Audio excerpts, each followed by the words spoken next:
খান বাজার সুপারমার্কেটের block D এর সামনে একরাশ অস্বস্তি নিয়ে দাঁড়িয়ে আছে ইরফান। চঞ্চল স্বভাবের ছেলেটা চঞ্চল দৃষ্টি বারবার ঘুরে যাচ্ছে আড়ালে আবডালে দাঁড়িয়ে থাকা গ্রুপের সদস্যর দিকে।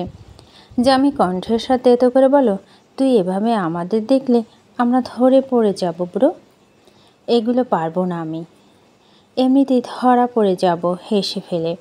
ও সাধু সাজিস না, তুই যে কত বড় ধরি বাস তা আমার জানি। ইরফান চোখ জোড়া সরু করে নিল। যতটা ভাবছিস ততটাও না। এর মাঝে সিগন্যাল এলো। ডান পাশ টয়লেটিস কর্নার থেকে লিকসন বলে উঠে, আপা আসছি। জ্ঞানী আপা, স্লাইপার টিম লুকিয়ে পড় কুইক। ওরা লুকিয়ে পড়ল। প্রেরণা শপিং কার্ট নিয়ে এগিয়ে আসছে এদিকটায়। আশেপাশে তাকিয়ে ইরফান শুরুতে একটা লম্বা শ্বাস ফেলল, তারপর এগিয়ে গেল। মুখে একেবারে ভদ্র ছেলের মতো মাসুম মাসুম করার চেষ্টা করে বলল, আরে আপু, আপনি? প্রেরণা হাসলো, আরে তুমি এখানে কি? এই আপু, বাড়ির জন্য কিছু গ্রোসারি কিনছিলাম। তুমি আর গ্রোসারি? কিঞ্চিত অবাক হয়ে প্রেরণা বলে। ইরফান লাজুক ভঙ্গিতে হাসে। প্রেরণা এবার মিষ্টি করে হেসে বলে, ঠিক আছে চলো একসাথে শপিং করি। তোমার লিস্ট কই? থতমত খায় ইরফান। পরপর স্বাভাবিক গলা বলো, লিস্ট লাগে না আমার, মনে যা আসে আমার। বলেই একটা শপিং কার্ট টেনে এনে একেধারে কিছু প্যাকেট ফেলে। সুজির প্যাকেট, আদার প্যাকেট, জুস প্যাকেট, একটা সুগার ফ্রি ও প্যাকেট। প্রেরণা অবাক হয়ে দেখলো, বলো ডায়াবেটিক্স কার বাড়িতে? ইরফান ভেবে পায় না কি বলবে, বোকার মতো বলে ফেলে, নিয়ে নিলাম, যদি কারো হয় ব্যবহার করতে পারবে আর কি। হাঁক ছেড়ে প্রেরণা নিজের শপিংয়ে ব্যস্ত হয়ে পড়ে। পাশাপাশি চালিয়ে যেতে থাকে ইরফানের সাথে টুকটাক আলাপ। ইরফান দৃষ্টি এলোমেলো, অস্বস্তি বাড়ছে তো বাড়ছে। এসব করা কি খুব দরকার আছে? সে বরং প্রেরণাকে বলুক সরাসরি, আবদার করে প্রেরণার হাত ধরে ঝুলে পড়ুক। এমন করলে জ্ঞানী আপা কি মাইন্ড করবে? সারা বিকেলটা বিছানায় শুয়ে কাটিয়েছে পুনমি। চোখে পানি চোখেই শুকিয়েছে, এক দফা ঘুমিয়েছে, মাত্র উঠেছে শুক্র চিৎকার চেঁচামেচিতে। মিস জেনির সাথে সামুরের সেজে একটা খেলা করছে সে। দরজার বাইরে এসে ধীর পায়ে তখন তাকায় প্রীতম। পুনমি টের পায়নি, সে তার লম্বা চুলে খোপা করতে ব্যস্ত। প্রীতম বোনের দিকে নিষ্পলক তাকিয়ে আছে, ফর্সা মুখটা আরও বেশি ফ্যাকাশে লাগছে পুনমি কেমন কপাল কুঁচকে ফেলে। হঠাৎ ভাইয়া এলো। রে। ওর ঘরে ঢুকে বিছানায় বসলো প্রীতম। পুনমি মুখভঙ্গি স্বাভাবিক রেখে বলে উঠল, কিছু বলবে?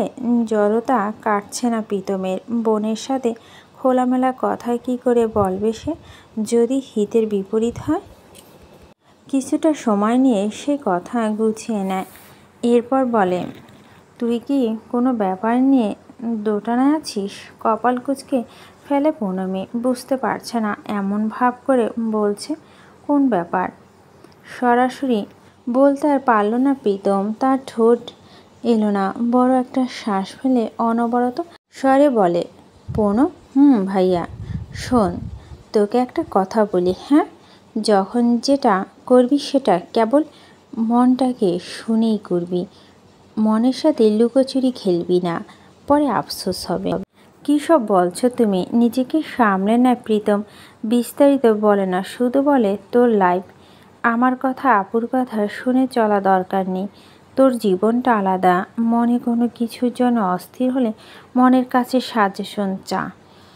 আমি আর আপু জোর করবই তোর ভালোর জন্য তোকে সব ব্যাপারে, তবে সিদ্ধান্ত নেওয়ার অধিকার তোর আছে। আগে ভাব, তারপর আপু ভাইয়াকে নিয়ে বস আলোচনায়, কেমন? চুপ হয়ে যায় পুনমি। প্রীতম উঠে দাঁড়ায়, আর বাড়ায় না কথা। ঘুরে দেখলো ইনু দাঁড়িয়ে আছে দরজায়। ফিসফিসে প্রীতমকে বলে, আমি কিছু বোঝাবো? না, ওকে কি নিজেকে বুঝতে দাও। তুমি তো বোঝানোর নামে তোমার মেজো দাদা নিয়ে গুণগান শুরু করবে। মুখটা ভার করে নেয় ইনু। ওর হাত ধরে প্রীতম ঘর থেকে বেরিয়ে যায়। ভালো ব্র্যান্ডের সয়া সস খুঁজে পাচ্ছে না প্রেরণা।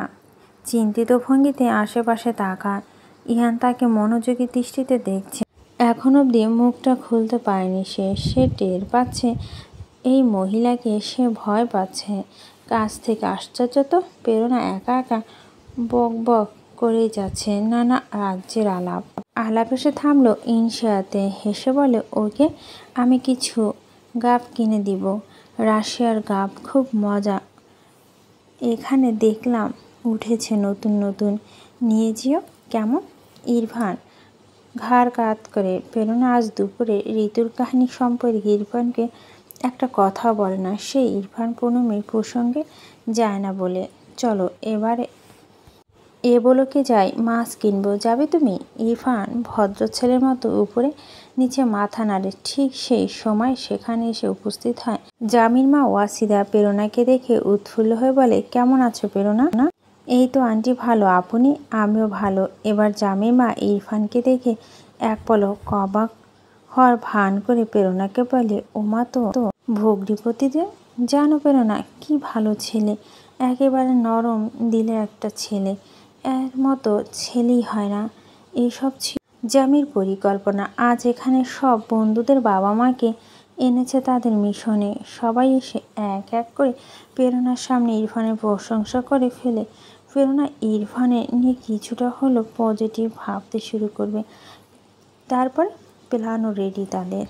জামির মায়ের মুখে প্রশংসা শুনে প্রেরণা চোখ তো কপালে, সেই সাথে ইরফানের অস্বস্তিতে কেসে ওঠে ছেলেটা।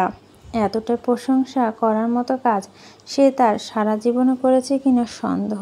আড়াল থেকে লিকসন জামিকে বলে, ভাই তোর মা ওভার অ্যাক্টিং করছে, ধরা পড়ে যাবে। ওয়াহিদা একটানে 7 মিনিট ইরফানের প্রশংসা করে চলে যায়।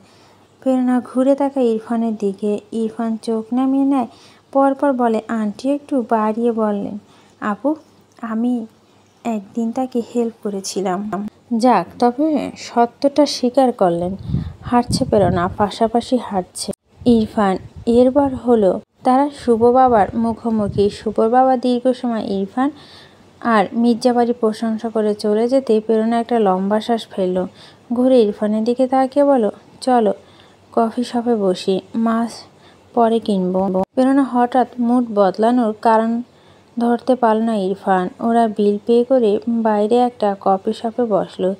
ইরফানের মুখ হাসি হাসি ছিল। ঠিক তখনই কফি অর্ডার করে প্রেরণা ওর দিকে শান্ত দৃষ্টি বুলিয়ে নর্মস্বরে বলল, তোমার 26-এ সবল যুবক, অথচ খুব বাচ্চা এখনো সবাই। ইরফান কিছু বুঝল না। তার দৃষ্টিতে প্রশ্ন। প্রেরণা নির্বিকার চিত্রে বলে উঠে, এগুলো কেন করছো? কার বুদ্ধিতে? জামির? ইরফান থতমত খায়।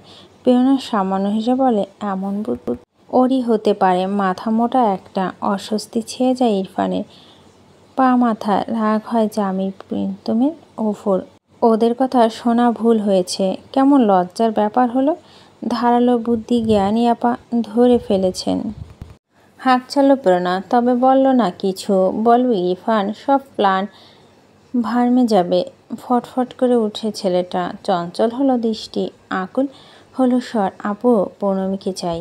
ঠিকভাবে বলো, পুনমি পুতুল নয় যে ওকে তুমি চাইবি। আমার কাছে শ্বাস ফেলল ইরফান। বলল, আপু পুনমির সাথে বিয়েটা আমি বাঁচিয়ে রাখতে চাই। প্লিজ ডিভোর্সের কথা ভাববেন না। আমাকে একটা সুযোগ দিন ওকে রাজি করানোর। প্রেরণা শুনল। শুনে খানিকক্ষণ চুপ থেকে শান্ত ভঙ্গিতে বলে উঠল, একটা কথা বলো, পুনমিকে তুমি বউ হিসেবে চাইছো? তোমার প্রিভিয়াস হিস্টোরি পর্যালোচনা করে ওকে কোন ভরসায় আমি তোমার কাছে দেই? আপু অনুভূতি বদলিয়েছে, পুনমি বদলায়নি। ও সেই সুযোগটা পায়নি আমাকে বোঝার। সেটা চাই এবং আমার বিশ্বাস আমি জিতব। কথা বলে না প্রেরণা। আবার লম্বা সময় নীরবতা। এরপর থেমে থেমে প্রেরণা বলো, অনুভূতি বদলেছে? তুমি কি বদলেছো ইরফান? সত্যি করে বলো তো। ইরফান চুপ করে চেয়ে রইল কিছু সময়। পরপর নামিয়ে নিল চোখ। দুপাশে মাথা নাড়ালো প্রেরণার। মৃদু শ্বাস ফেলে যাক তার স্বীকার করলো সত্যটা। তোমার ফ্যামিলি তো মানতেই চায় না। তাদের দাবি খুব শান্ত হয়েছ তুমি। ইরফান কথা বলে না। প্রেরণা বলতে থাকে, ভাই ইরফান ঠান্ডা মাথায় ভাবো, তুমি কেমন আর পৌনমি কেমন? তোমার পৌনমিকে চাই। পৌনমি বিশ্ব সুন্দরী, চোখ ধাঁধানো সুন্দরী। পৌনমির প্রতি তোমার সফট কণা জন্মেছে। তোমার পৌনমির সাথে সংসার করার পিছনে এই 3টা কারণ আছে যাকে তুমি ভালোবাসো বলে ব্যাখ্যা করছো। এখন তুমি আজ রাতে বালিশে মাথা রেখে ভেবে দেখো তোমার চাহিদা বাদে পৌনমি কী কারণ থাকতে পারে তোমার সাথে সংসার করার? তোমার মতো অধৈর্য ছটফটে মেজাজি ছেলের সাথে সারা জীবন পার করা, তোমার সন্তান জন্ম দেওয়া, এটা একটু ভেবে দেখো। হুট করেই তোমার রাগ উঠে যায়, হুট করে ধৈর্য ভেঙে যায়, হুট করে এই করো সেই করো। এসব যার পৌনমির সাথে সংসার কি আদৌ বোঝো তুমি? তোমার মা চাচিদের থেকে শুনে নিও আজ একটা মেয়ের কাছে সংসার মানে কি। তাদের কাছে থেকে ভেবে তুমি হিসেব করে রাতে নিজেই দেখবে পৌনমির সাথে তোমার হিসেব মিলছে না। উঠছি আমি, আমার যা কথা বলার স্বামীর আঙ্কেলকে বলবো রাতে। ভালো থেকো। প্রেরণা উঠে চলে যায়। চুপচাপ মাথা নিচু করে শান্ত হয়ে ইরফান বসে থাকে কফি শপে, তার অন্যমনস্ক দৃষ্টি জানালার বাইরে। রাতে বাড়িতে ফিরে প্রেরণা বাইরে গাড়ি ছেড়ে একটা সুতি শাড়ি পরে বসলো সোফাতে। সামনে পৌনমি বসা ছিল থতমত মুখে। ওর দিকে প্রেরণা তীক্ষ্ণ দৃষ্টি দিয়ে তাকিয়ে কল করলো স্বামীনের কাছে। স্বামীন তখন ছিল দোতলায়, ওকে ঘিরে বসে আছে বাড়ির সব লোক। কলটা রিসিভ হতেই ওপাশ থেকে প্রেরণা বলল, আঙ্কেল। হ্যাঁ মা বলো। আঙ্কেল ভেবে দেখেছি সম্ভব না, কাল উকিল ডাকবো বাড়িতে, আপনাদের ছেলেকে নিয়ে আসবেন। হতাশ চোখে তাকিয়ে আছে প্রত্যেকে। ঠিক সে সময় সেখানে এসে দাঁড়ায় ইরফান। প্রেরণার কথা সেও শুনল চুপচাপ। স্বামী ধীর গলায় বলল, ঠিক আছে ভেবেছ তো? জি মাফ করবেন। খট করে কলটা কাটে প্রেরণা। স্বামীন ঘুরে তাকায় ইরফানের মুখের দিকে। শক্তপোক্ত ছেলেটা চুপচাপ মাথা নুয়ে নিজের ঘরে চলে যায়। ইলহাম মির্জা এবার ধৈর্য হারিয়ে তেতে উঠলেন। লাগবে না অমন মেয়ে, লাগবে না। আমি খুব সুন্দর বউ আনবো আমার ছেলের জন্য। বলেই তিনি পরিচিত এক ম্যাচ মেকারের কল করে বসে। রাগী রাগী গলায় তাকে বলে, তিনি 4 দিনের মধ্যে শহরের সব থেকে সুন্দরী 18 বছরের নীল চোখের গান করা এমন মেয়েকে লিস্ট আমায় দিবে। যত টাকা লাগবে দেব আমি। হতাশ স্বামীর মাথা হাত দিয়ে বসে থাকে। ছেলের কষ্টে ব্যথিত হওয়া ইলহামের রাগ দেখে মেজাজ হারিয়ে বলে, থামবি তুই? কল কেটে প্রেরণা পৌনমির দিকে তাকায়। গম্ভীর স্বরে বলে, চল খেতে চল, ভাত খাবো। পৌনমি দুপাশে মাথা নেড়ে অস্ফুট বলে, খিদে নেই, খাবো না। কেন, সমস্যা কি? কিছু বলো না পৌনমি। চুপ চলে গেল ঘরে। ওর ঘরের দরজার দিকে প্রেরণা তাকিয়ে রইল তীক্ষ্ণ দৃষ্টিতে। রাত 12টার কাছাকাছি তখন হঠাৎ প্রেরণার ফোনটা বেজে উঠল ওর মাথার কাছে। ঘুম ঘুম চোখে কলটি রিসিভ করতে ওপাশ থেকে ইহান বলে উঠল, প্রেরণা। ধরফরিয়ে উঠল প্রেরণা। ঘুম চোখে নাম্বারটা ঠিকভাবে খেয়াল করেনি সে। চোখ ডলতে গিয়ে ধাতস্থ হয়। পরপর বলে, আপনি কি এত রাতে প্রস্তাব দিতে কল করেছেন ভাইয়ের হয়ে? বারান্দায় দাঁড়িয়ে চুপচাপ সিগারেট ফুঁকছিল ইরফান। অ্যাস্ট্রে আধ খাওয়া সিগারেটটা রেখে একটা গভীর শ্বাস ফেলে বলল, না, অন্য কিছু বলতে। কি বলতে? আপনার এত জেদ কেন? প্রেরণা থমকালো, তারপর গলা খাকিয়ে দিয়ে বলল, কোন ব্যাপারে? সব ব্যাপারে।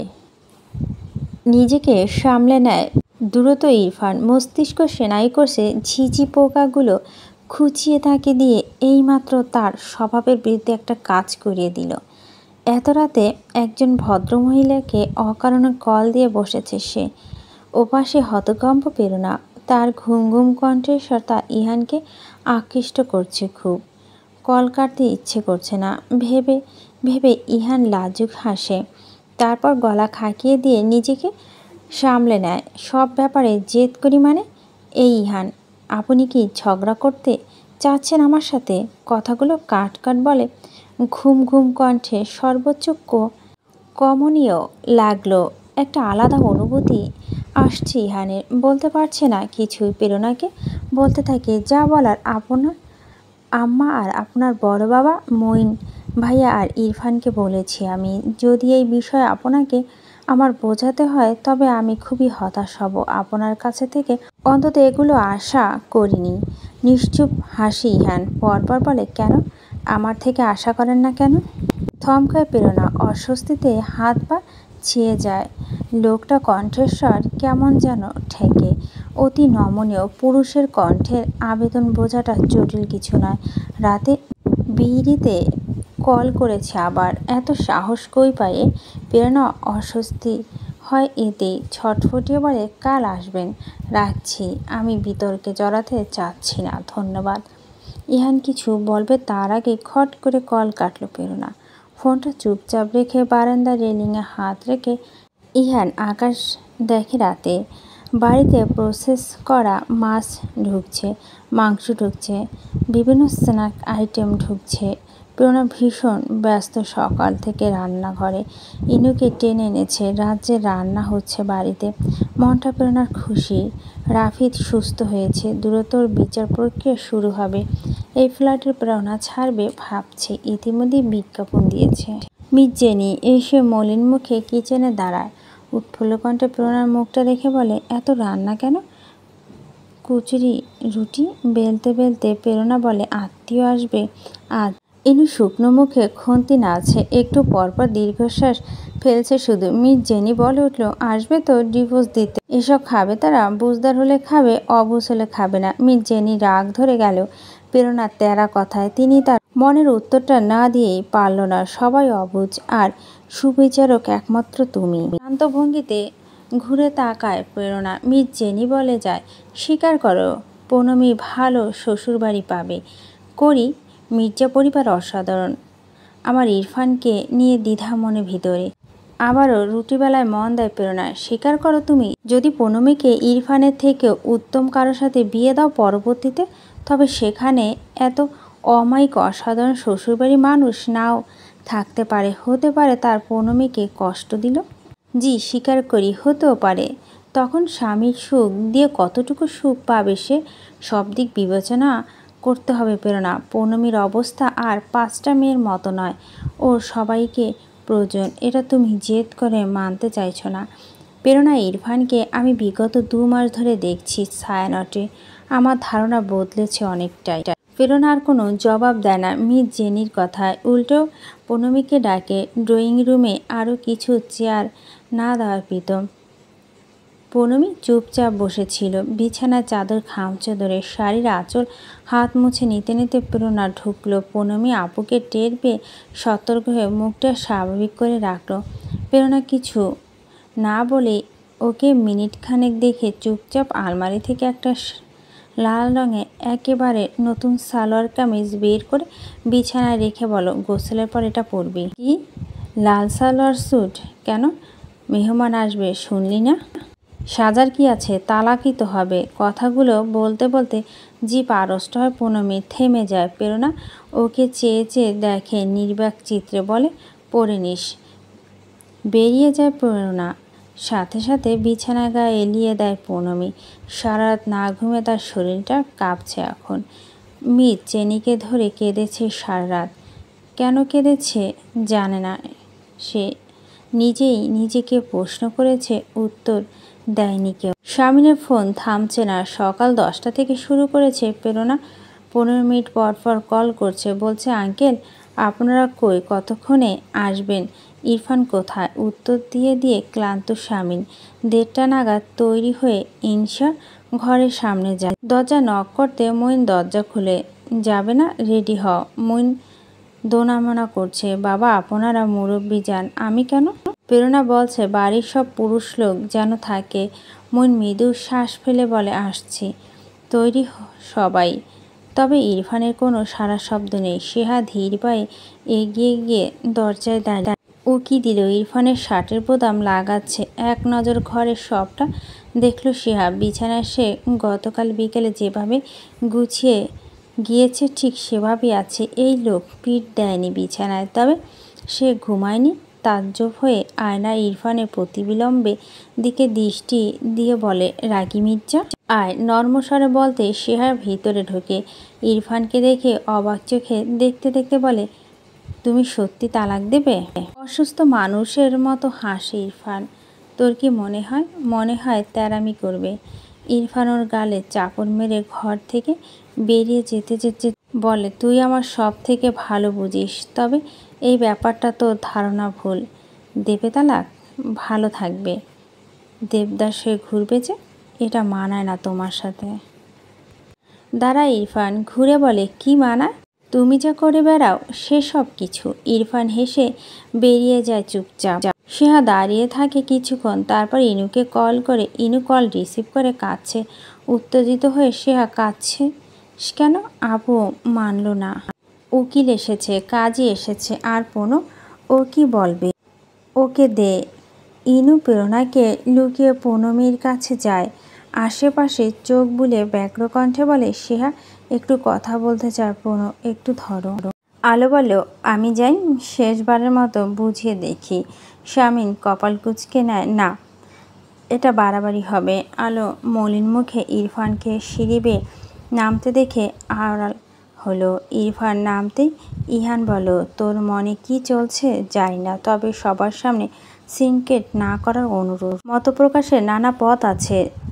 জবাব দেয় না ইরফান। গোটা রাস্তার কথাও বলে না। প্রেরণা অ্যাপার্টমেন্টে পৌঁছে তার 2টো নাগাদ। সব গুছিয়ে প্রেরণা আয়েশি ভঙ্গিতে দরজা খুলল। তার মুখে হাসি হাসি। ওর মুখে হাসি দেখে মির্জাবাড়ির পুরুষদের মুখ থমথমে হয়।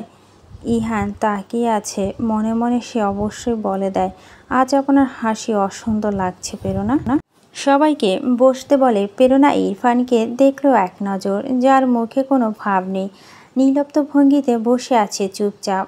বাবার পাশে নিউ মার্কেটে কাজী সাহেব আফতাবউদ্দিন এসেছেন। তাদের দেখাচ্ছে অপ্রস্তুত। এই প্রথম কোনো তালাক অনুষ্ঠানে এসেছেন সে। চারিদিকে খাবারের সুঘ্রাণ ম করছে। আর চোখে বার কয়েক ইরফানকে দেখলো তিনি। দেখে ঢোক গিলে নেয়। প্রীতম আসেনি বসার ঘরে। আপু ওপর অজানা কারণে মেজাজ বিগড়ে তার। ওর মন আপু পড়ে ফেলে কষ্ট পাবে, তাই আসেনি। ওর ঘরে জামিরাও বসেছে থমথমে মুখে। পুনমির ঘরে ঢুকে প্রেরণা ধাক্কা মতো খায়। লাল সালোয়ার স্যুট গায়ে জড়িয়ে পুনমি কাঁদছে, নিশ্চুপ কাটছে। প্রেরণা ছুটে যায়, আলগে ধরে বোনকে, এক গালে হাত রেখে বলে, এই বোকা মেয়ে, কাঁদছিস কেন?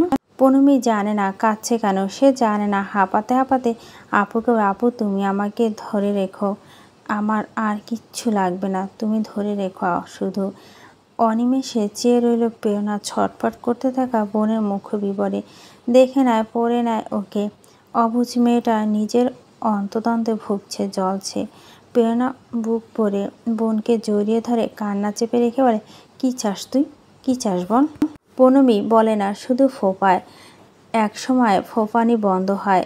থেমে গিয়ে বলে, আপু আমি সম্ভবত পাগল হচ্ছি, আবার আমাকে ডাক্তারের কাছে নিয়ে যাবে প্লিজ? উল্টো পাল্টো ভাবছি আমি, যা ভাবা উচিত নয়। প্রেরণা কোনো জবাব দেয় না, শুধু বোকার মতো দেখতে থাকে বোনকে। দু হাতে দু চোখে পানি মুছছে পুনমি।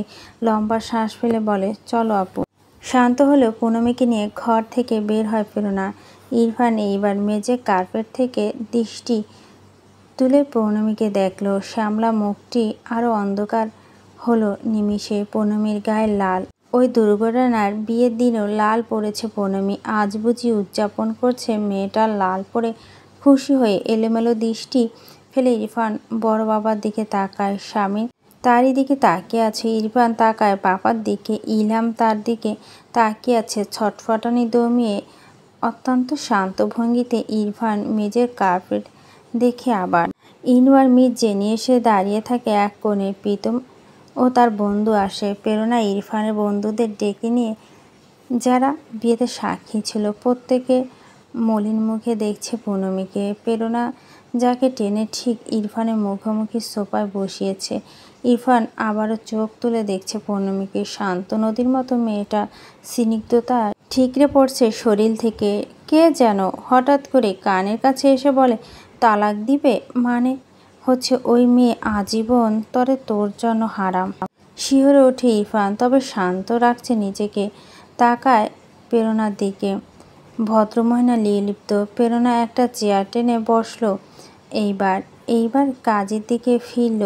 মুখে হাসি হাসি করে বলল, বিয়ে পড়ান। কাজী তবদা খেলো, কেসে উঠল এবং তবদা খেয়ে গেল ওখানে উপস্থিত সবাই। প্রেরণা মুখ হাসি হাসি স্বামীনের মুখের দিকে তাকিয়ে বলে, আজ বউ নিয়ে যেতে পারবেন না, বিয়ে পড়ানো থাকবে শুধু। অনুষ্ঠান হবে, তারপর বউ নেবেন। খামছা ধরে পূনমী নিজের স্যালার স্যুটের ওড়না চোখের পাতায় কেঁপে ওঠে আপুর কথায়। নিমিষে হাঁপসাপ করে ওঠে অন্তর, কেঁপে ওঠে শরীরটা, কাঁপে গলা। অস্ফুট বলে, আপু। ইরফান বোকার মতো দু বোনকে দেখছে। প্রেরণা হাই তোলার ভান করে পূনমীকে বলছে, কাল সারাত ঘুমাসনি, আমাকে ঘুমাতে দেসনি, এইসব চুকে গেলে ঘুমাবো আমি, একটা লম্বা ঘুম। ইরফান ছটফটিয়ে ওঠে, ওর কণ্ঠে আকুলতা। আপু। প্রেরণার দৃষ্টি দেয় ওর দিকে। এবার চোখ মুখ শক্ত করে বলে, পাত্র হিসেবে তোমাকে আমার বোনের জন্য পছন্দ নয়, আমার বোকা বোনের সম্ভবত পছন্দ। 2 মাস ছায়ানটে কি করছো কে জানে। যাই হোক, বিয়ে পড়ান কাজী সাহেব, আমার ঘুম পাচ্ছে। ইহান আর মুহিন একে অপরের দেখছে শুধু। ইলহাম মির্জা মুখটা হয় উজ্জ্বল, উঁচু গলায় বলে উঠে, বিয়ে পড়ান, বিয়ে পড়ান। ওখানে কেউ হতকম্প ভাব কাটাতে পারছে না। ঠিক তখনই পূনমী কান্না ভেজা কণ্ঠে বলে উঠে, আপু, আমি তোমাকে কষ্ট দিয়ে কিছু বুঝছি তাই না?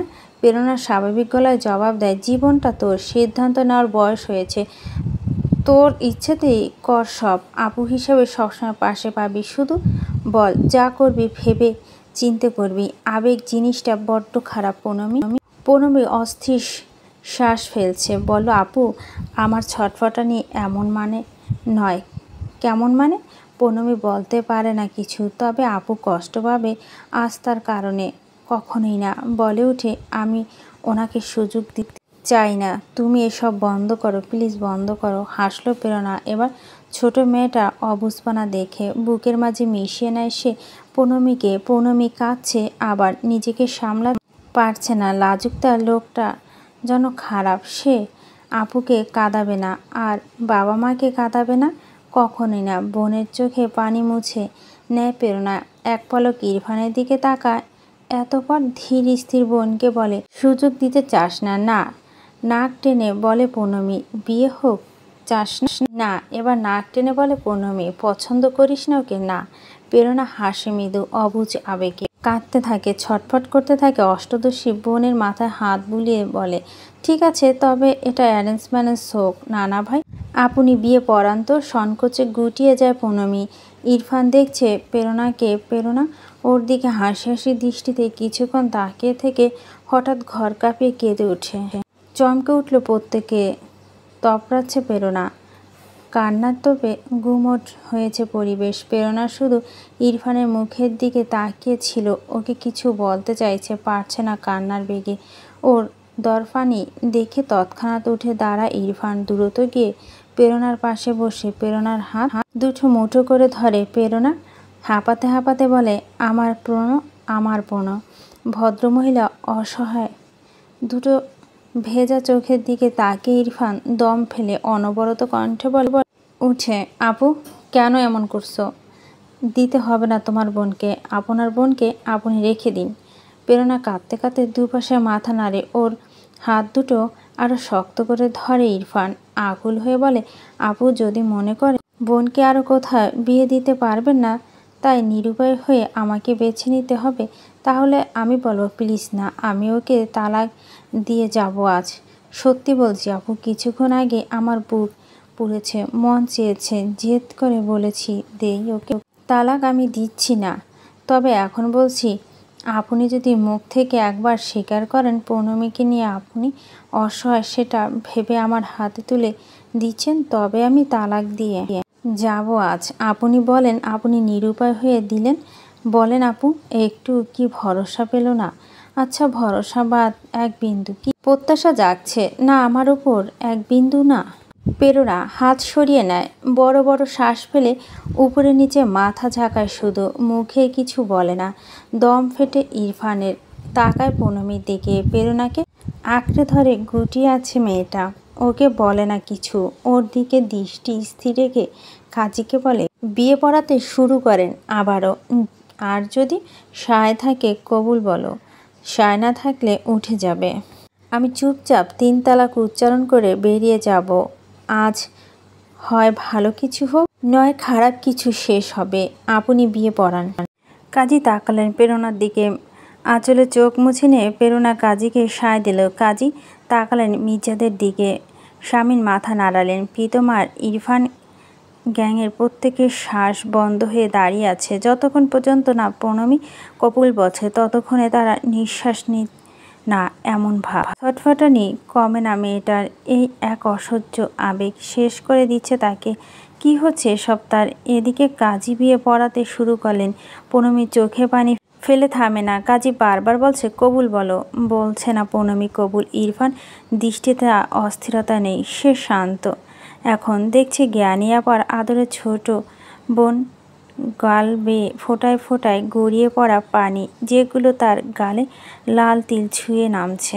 উদ্বিগ্ন প্রেরণা বোনটাকে আলগে নিয়ে বলে, কী রে, শরীর খারাপ লাগছে? ওকে সময় দিন আপু, কান্না থামুক, কবুল আস্তে ধীরে বলুক। ভীষণ ধৈর্য ইরফানে। এই কথাটা বলে সেটা বোঝালো। বাড়ির সবাই হাঁ করে ওকে দেখছে। প্রণমীর হাবভাব ঠিক নেই। শত চেষ্টা করে স্থির রাখতে পারছে না নিজেকে। এই লোকে সে চাচ্ছে সুযোগ দিতে, আবার মেজাজ গরম হয়ে যাচ্ছে। এই লোককে আজীবন সহ্য করতে হবে এটা ভেবে। এই অস্থিরতার নাম কি? এটা ঢঙের অস্থিরতা। প্রণমী নিজেও একটা নাম দিয়ে দু চোখ বন্ধ করে বলো। দু চোখ থেকে গড়িয়ে পড়ল জল। তারপর চোখ মুখ খিচে আস্তে ধীরে বলল কবুল। বলতে দেরি, বাকিদের চিৎকার দিতে দেরি নেই। ইনু আর ইরফান বন্ধুদের নাচানাচি শুরু করে দিল। ইরফান শুধু চেয়ে রইল প্রণমের মুখের দিকে নিমে। প্রেরণা বোনকে ছেড়ে পিঠ এলিয়ে দিল সোফায়। আবারও দু চোখে পানি ছেয়ে গিয়ে বলো, পানি খাবো, কেউ পানি দাও। বাইরের ঘরে আলোচনা চলছে। প্রণমীকে কবে মির্জা বাড়ি নেওয়া হবে সেই ব্যাপারে। প্রণমী কানে ওসবের কিছু যাচ্ছে না। সে একটা ঘোরের মধ্যে আছে। কবুল বলার পর থেকেই যে ঘোর থেকে সে বেরোতে পারেনি, শরীরটা ছেড়ে দিয়েছে তাকে। এখানে ধরে ধরে এনেছে ইনু আর মির্জেনি, বসিয়েছেন বিছানায়। এর মাঝে কত সময় গড়িয়েছে। ডাইনিং টেবিলে সবাই খাওয়া দাওয়া করেছে, শুধু ঠিক হতে পারেনি সে। বুক কাঁপছে তার। তার বিয়ে হয়েছে তার অপছন্দের লোকটার সাথে। তাকে সুযোগ দেওয়া অভিপ্রায়। চোখ থেকে পানি ঝরেছে সে। থরথরিয়ে কাঁপছে প্রণমী। এসব হচ্ছেটা কি তার? একটা সম্ভাব্য তারিখ জানিয়ে দেয় শামীম। প্রত্যেকে আয়েশি ভঙ্গিতে বসে ড্রেজার খেতে খেতে আলোচনা সেরে নেয়। প্রেরণা চুপচাপ শুনছে ও বাড়ির মুরব্বীদের কথা। তার পাশে ইরফান, যে কবুল বলার পর থেকে সেই যে দৃষ্টি নত করেছে তার তোলেনি। দু লোকমা ভাতও খায় ঠিকভাবে ছেলেটা। প্রেরণা ঘাড় ঘুরিয়ে ওকে দেখলো। পরপর নিচু গলায় বলল, এত ঢং ধরতে হবে না, শুধরাতে বলেছি, নিজস্বতা বাদ দিতে বলিনি। বিয়ে করে আনন্দ পেলে দাঁত বের করে হাসতে পারো। ইরফান মাথা তুলে প্রেরণাকে দেখলো, তবে কিছু বলো না। আরও মাথা নিচু করে বসে রইল। প্রেরণা স্বামীনের দিকে তাকিয়ে বলে, তাহলে ওই কথা রইল, 10 তারিখে তুলে নেবেন। আমরা সময় চাই কয়েকটা দিন, প্রস্তুতি নিতে হবে। আমার বোন ছোট, ওকে একটা সংসারের জন্য মানসিকভাবে প্রস্তুতি করতে হবে, অনেক কিছু শেখাতে হবে। এর মাঝে ওরা ফোনে কথা বলুক সপ্তাহখানে। শামীম, ইলহাম, ইসমাম, ইহান কিংবা মঈন কেউকে দ্বিমত করে না। শামীম উঠে এখন বাড়ির মহিলাদের কিছু জানায়নি। বাড়িতে গিয়ে সারপ্রাইজ দেবে বলে। তাড়াহুড়া তার আচরণ সবাইকে তাড়া দিচ্ছে। চলো উঠো সবাই, বেরোবো এখন। মঈন তার শ্বশুরকে দেখে হতাশ। উনি নাকি এক সময় পাগল প্রেমিক ছিলেন তার শাশুড়ি, ভাবা যায়। শামীম জামাইয়ের দৃষ্টি দেখে নিচু গলা বলে, কি উঠবে না? বাড়িতে সবাই চিন্তা করছে। আপনারা যান, আমি ইরফানকে নিয়ে আসবো। প্রণমী সাথে 5 মিনিট কথা বলবেন না? মই নিচু গলা বলল। শামীম লজ্জা পেল। সে ভুলে গিয়েছে সব। লজ্জিত ভঙ্গিতে হাসে। প্রেরণা আর প্রীতমের বলে বেরিয়ে যায় ওরা। থেকে যায় শুধু মঈন, ইরফান। ইরফান তখনও শক্ত হয়ে বসে আছে, ঘামছে সে। মঈন ওর বেহাল দশা দেখে হাসে। ছটফটে দুরন্ত ছেলেটা নাকি ঘামছে, নার্ভাসনেসে, ভাবা যায়। দৃষ্টি ঘুরিয়ে সে প্রেরণাকে বলে, আই থিঙ্ক দুজনে 5 মিনিট আলাদা কথা বলতে দেওয়া উচিত, তাই না প্রেরণা? এবার প্রেরণা লজ্জা পেল। এই ব্যাপারটা তার মাথা থেকে বেরিয়ে গিয়েছে। ঘাড় ঘুরিয়ে মাথা নিচু করে বসে থাকা ইরফানের দিকে তাকিয়ে প্রীতমকে দেখে প্রীতম চোখ দিয়ে ইশারা করে বোনকে অনুমতি দেয়। প্রেরণা ধীর স্থির মাথা নেড়ে ইরফানকে বলে, যাও। ধীরে ধীরে উঠে ইরফান আড়ষ্ট কদমে এগিয়ে যায় পুনমির ঘরের দিকে। ঘরের দরজা কারো অস্তিত্ব টের পায় পুনমি। নড়ে চড়ে বসলো। টের পেল কেউ দরজা লাগিয়ে দিয়েছে। নাকে এলো সেই স্বল্প পরিচিত ঘ্রাণ। বুঝলো পুনমি লোকটাকে। ইরফান ওকে দেখছে নিস্পন্দন নয়নে। দরজা ঠেস দিয়ে দাঁড়িয়ে থেকে টান টান হয়ে এরপর ধীর পায়ে হেঁটে গিয়ে বসলো পুনমির সম্মুখে। কথা বলছে না ইরফান, কথা বলছে না পুনমি, তবে পুনমি টের পাচ্ছে কেউ তাকে দেখছে, তাড়িয়ে তাড়িয়ে দেখছে তাকে। ঠিক তখনই পুনমি মাথা এই প্রথম একটা প্রশ্ন এলো, কৌতূহল জাগলো, এই লোকটা কেমন দেখতে, এর চোখ দুটো কেমন, যে দুটো দিয়ে পুনমিকে দেখছে। ইরফান উঠে বসে পুনমির পাশে ঘাড় ঘুরিয়ে চেয়ে থাকলো গোল মুখে। পুনমি গুটিয়ে বসলো। চলতেই থাকলো নীরবতা। সেকেন্ড গড়ায়, মিনিট গড়ায়। হঠাৎ কারো আসলে থরথর করে কেঁপে উঠল পুনমি। খামছা ধরে বিছানার চাদর ঘাবড়ে গিয়ে বলল, কি করছেন কি? জবাব ইরফান দেয় না। সে একটা কথা বলে না, বলতে না সে একটা কথাও। দুহাতে আলগে নেয় পুনমির গাল দুটোতে চুমো বর্ষণ নামায় অস্থির ভঙ্গিতে। এই যে সে বর্ষণ না, ঝুম বর্ষণ। সামলাতে পারেনি পুনমির ওই আকস্মাৎ আক্রমণ। থরথর করে কেঁপে যাচ্ছে, কাঁপতে কাঁপতে বলেই যাচ্ছে, ছাড়ুন। ওই মানুষটা নীরব, তার গালে যত জবাব দিচ্ছে। এ কেমন পাগলামি? পুনমি হাঁসফাঁস করছে, কাঁপা স্বরে বলছে, আপুকে ডাকবো। ইরফান চুমুর বর্ষণ গতি বাড়িয়েছে। পুনমি নিজের হৃদয় সামলাতে পারছে না। এদিকে কাঁদো কাঁদো করে হুমকি দিচ্ছে, নালিশ করবো, ডাকবো আপুকে। ডাকলাম আপুকে, শুনুন। কেউ শুনলই না। পুনমি দু গালে মোট 198টা চুমু দিয়ে ক্লান্ত হলো।